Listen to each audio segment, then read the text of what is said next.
Alerta vermelho. Capítulo 11. Sidanco. Num fim de tarde de agosto de 1996, chegou a mim mais uma intrigante possibilidade de investimento. Fazia um calor de rachar. Os únicos sons em nosso escritório eram o chiado suave dos computadores, o barulho do ar-condicionado e o zunido de uma mosca imensa. A cidade lá fora permanecia estranhamente parada. Nas sextas-feiras de verão, todos os moscovitas deixavam a cidade e iam para suas casas de campo, chamadas dachas. Naquela tarde, parecia que nós éramos as únicas pessoas na cidade. Quando minha pequena equipe já estava se preparando para sair para o fim de semana, o telefone tocou. Hermitage, Zdravstvuyte, atendeu Svetlana com voz enfadada. Ela girou na cadeira e cobriu o bocal com a mão em concha. Bill, é o Yuri. Yuri, pode me passar a ligação. Peguei o telefone e o ouvi sussurrar. Oi, Bill. Tem um lote de 4% das ações da Sidanco. Você tem interesse? O que é isso? É uma grande companhia de petróleo do oeste da Sibéria, da qual ninguém nunca ouviu falar. Quem é o controlador? Um grupo liderado por Potanin. Todo mundo sabia quem era Vladimir Potanin, um bilionário russo com pinta de durão e rosto com marcas de acne que fora vice-primeiro-ministro da Rússia. Quanto eles querem pelos 4%? Querem 36,6 milhões de dólares. Ainda que meu fundo estivesse crescendo, eu não poderia comprar um lote grande como esse, por mais atraente que fosse o negócio. No entanto, se fosse mesmo um papel interessante, o fundo poderia comprar parte do lote. Permaneci em silêncio, pensando no assunto. Se não interessa, não tem problema, disse Yuri. Não, não é isso, Yuri. Pode até ser um bom negócio, mas eu gostaria de estudar mais o assunto antes. Clique à vontade. Quanto tempo eu tenho? Não sei. Acho que consigo evitar o burburinho por uma semana. Depois disso, o vendedor vai começar a me pressionar. De todo modo, parece que não há muita gente no mercado procurando ações de segunda linha. Desliguei o telefone e eu e minha equipe fomos embora para o fim de semana. Quando estava indo para casa, fui tomado por aquele mesmo formigamento excitado e ganancioso que sentira quando vi meu investimento de $2.000 na Polônia crescer 10 vezes, ou quando descobri o esquema dos certificados de privatização na Rússia. Eu sabia que Yuri não sairia por aí anunciando a oferta para outras pessoas sem me avisar, mas também sabia que uma oportunidade realmente boa não duraria muito tempo. Voltei ao escritório logo cedo no sábado de manhã e comecei a procurar em relatórios de análises e artigos alguma informação sobre a Sidanco, mas não havia nada em nossos arquivos. Assim que meu pessoal chegou na segunda-feira, pedi que Clive fosse até a minha mesa. Estou procurando informações sobre a Sidanco, mas não consigo achar nada aqui.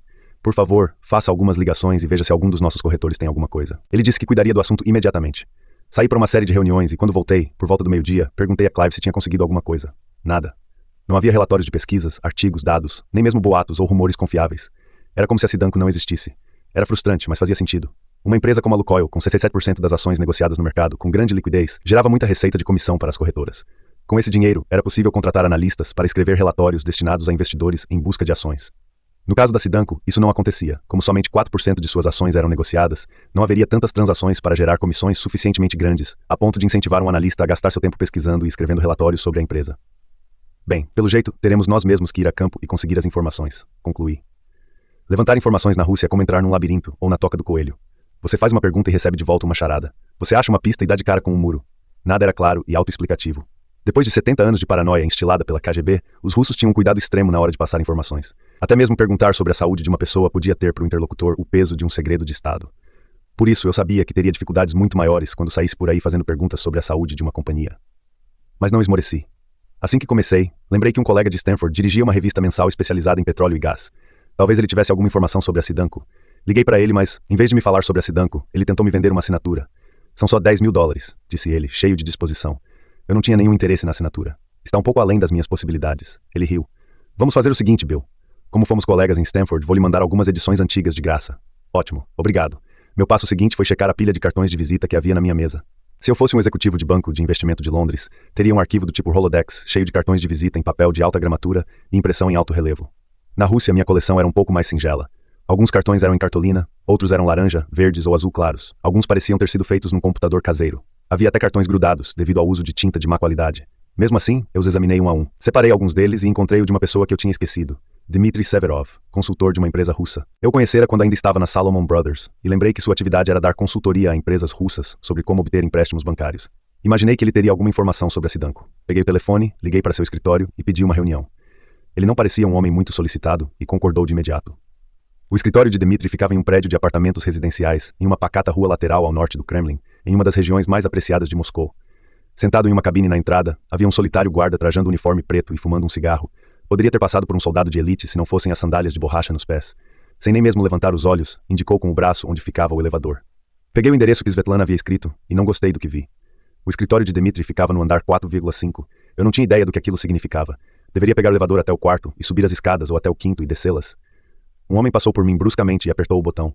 O elevador demorou a chegar e era mais apertado que uma cabine telefônica. Tive que me espremer junto com o homem ou correria o risco de ter que esperar mais 10 minutos. Ele pressionou o botão 4 e ficou me encarando, desconfiado. Olhei para o chão e permaneci calado. Saímos do elevador e seguimos cada um pelo seu caminho. Segui uma trilha de bitucas de cigarro por meio lance de escadas e fui recebido por uma idosa rechonchuda que me levou ao apartamento. Fiquei em dúvida se era a mãe ou a secretária de Dmitri. Ela disse que ele estava almoçando e me conduziu para a cozinha. Senta, senta, ordenou ele quando entrei, empurrando para o lado uma cesta de pão cinza e uma jarra de vidro cheia de açúcar. Sentei-me em uma cadeira de vinil de frente para Dmitri e tentei não ficar olhando para o meu contato encharcando o pão em sua sopa de repolho. Como posso ajudá-lo? Perguntou entre colheradas. Estou pesquisando companhias de petróleo. Que bom, você veio ao lugar certo. Você poderia me contar alguma coisa sobre a Sidanko? Claro, sei tudo sobre a Sidanko. Ele se levantou, saiu da cozinha e voltou instantes depois com uma grande planilha. O que você quer saber? Para começar, quais são as reservas deles? Olhamos juntos a planilha e ele apontou para uma coluna. De acordo com esses dados, a Sidanko tinha reservas de 6 bilhões de barris de petróleo. Multiplicando o preço do lote de 4% do capital acionário por 25, calculei o preço da companhia inteira, 915 milhões de dólares. Dividi esse valor pelo número de barris de petróleo no subsolo e concluí que era como se o barril de petróleo das reservas da Sidanko valesse 15 centavos de dólar. Era uma loucura, já que naquela época o preço de mercado para um barril de petróleo era de 20 dólares. Estranhei.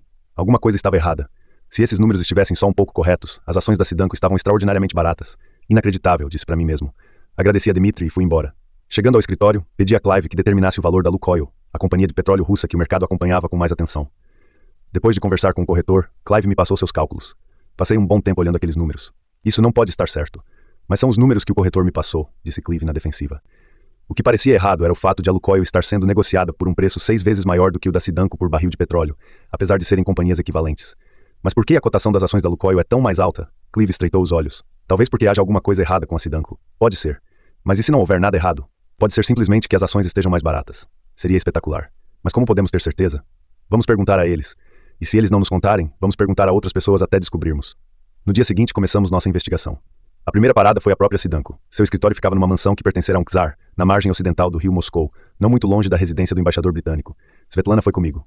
Uma secretária bonita, de longos cabelos loiros, equilibrando-se em saltos altos com a espessura de um lápis, esperava por nós na recepção e nos conduziu até uma sala de reuniões decorada em estilo dos anos 1970, com aparadores revestidos com madeira laminada e um sofá desbotado de veludo. Ela avisou que logo um gerente viria falar conosco. Esperamos por meia hora, até que entrou na sala um executivo do Departamento de Desenvolvimento Estratégico. Ele se portava como se fosse um presidente de conselho de administração que passara a manhã correndo entre uma reunião e outra. Alto e magro, tinha pouco mais de 30 anos e calvície precoce. Resmungou algo em russo, mas não entendi o que era. Ele pede desculpas por tê-lo feito esperar, traduziu Svetlana. Pergunta em que pode ser útil. Ojalusta, disse o homem. Chai? Quer saber se você gostaria de um chá, disse Svetlana, sentada meio desajeitada em uma cadeira de couro entre nós dois. O homem olhou para o relógio de pulso. O tempo estava voando e eu recusei a oferta do chá. Diga a ele que eu gostaria de saber qual é o tamanho das reservas de petróleo deles. Eu já tinha um número, mas queria checar se estava certo. Ele se contorceu um pouco na cadeira, como se já tivesse me entendido, mas esperou que Svetlana acabasse de traduzir. Deu um sorriso contido, cruzou a perna e deu início a uma explicação. Depois de alguns minutos, ele fez uma pausa para que Svetlana pudesse traduzir. Ele diz que o mais importante das reservas de petróleo é a tecnologia de perfuração da companhia. Ele diz que a Sidanko tem os melhores equipamentos e engenheiros do país. Antes que eu interrompesse, ele fez um sinal pedindo silêncio e prosseguiu na sua monótona ladainha. Falou de perfuração, de gargalos nos oleodutos, de subsidiárias de marketing, tudo traduzido com muito zelo por Svetlana. De repente ela dispara. Ele pergunta se isso é tudo de que precisamos. Você pode perguntar a ele sobre as reservas de petróleo? Eu já perguntei, retrucou ela confusa. Mas ele não respondeu. Pergunte de novo. Svetlana virou-se novamente para ele. Estava corada de constrangimento. Ele se reclinou na cadeira, esperou que ela acabasse e, enfim, aqueceu, como se finalmente tivesse entendido minha pergunta e estivesse prestes a revelar algo realmente importante. Falou por mais um tempo. Quando percebi que não pausaria para que Svetlana traduzisse, dei a ela um pedaço de papel e uma caneta. Ela começou a anotar tudo às pressas. Depois de 5 minutos, me olhou nervosa para saber se deveria continuar. Depois de 10 minutos parou de escrever. Ele encerrou sua explanação, inclinou-se para frente e acenou para Svetlana, indicando que traduzisse. Ela olhou suas anotações. Ele disse que o melhor petróleo da Rússia vem da região ocidental da Sibéria. É muito melhor que o petróleo pesado do Tartaristão e do Baixo Cortostão. Ele diz. Ele disse qual é o tamanho das reservas? Interrompi. Não, tem certeza? Sim. Pergunte de novo. Svetlana gelou. Vá em frente, insisti. Está tudo bem. Svetlana se virou lentamente para ele, que não estava mais sorrindo. Aborrecido, tirou um celular do bolso e começou a passar pelos menus. Intimidada, ela fez a pergunta uma terceira vez. Ele então se levantou bruscamente e disse alguma coisa a Svetlana. Ele diz que está muito atrasado para uma outra reunião, traduziu ela, baixinho. Era óbvio que ele não tinha a menor intenção de responder. Eu não conseguia entender seu receio de me revelar os números referentes às reservas de petróleo. Talvez ele mesmo não soubesse, mas na Rússia era senso comum que passar informações reais para alguém só podia trazer consequências nefastas. Quando diante de uma pergunta direta, os russos eram mestres em enrolar e inventar barreiras, falando a esmo por horas a fio e fugindo do assunto. A maioria das pessoas é educada demais para seguir forçando a barra nesse tipo de situação e frequentemente esquece a pergunta que fizera. Diante de um russo dissimulado e enrolador, é preciso manter foco total para ter alguma chance de descobrir o que quer. Ele diz que espera ter lhe informado tudo o que gostaria de saber. O homem estendeu a mão para me cumprimentar. Por favor, volte a nos visitar em breve, disse ele em inglês perfeito.